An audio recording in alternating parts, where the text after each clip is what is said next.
Geng diversify, jangan buat perkara ni. Sekarang ni ramai yang suka cakap, kena diversify lah. Diversify sini, diversify sana. Sikit SB, sikit unit trust, sikit saham, sikit kripto, sikit situ, sikit sini. Akhirnya, semua pun sikit. Tapi ramai tak sedar, orang tua-tua dulu tak kenal pun istilah diversify. Tak tahu SB, tak tahu unit trust, tak tahu pun tentang saham. Tapi mereka boleh ada tanah berbidang-bidang. Ada emas bertimbun-timbun sampai nak diwariskan kepada anak cucu. Sebab apa? Sebab mereka fokus.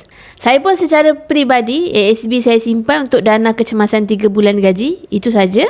Tabung haji pula, saya simpan cukup-cukup untuk syarat panggilan haji. Selebihnya, saya fokus kepada simpanan emas.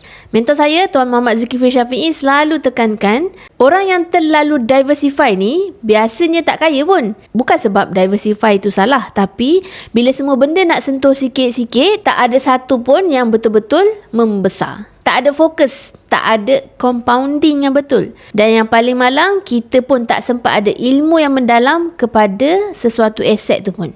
Orang lama dah ajar kita satu benda. Pegang aset yang kita faham. Simpan secara konsisten.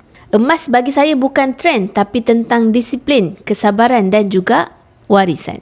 Dan untuk orang awam, tak perlu paksa diri untuk cuba semua benda yang kita tak faham ataupun belum tentu proven. Biar simpanan kita jadi tebal dulu, baru kita pergi kepada pelaburan yang lain. Boleh follow saya untuk dapatkan lebih banyak lagi ilmu emas dan kewangan.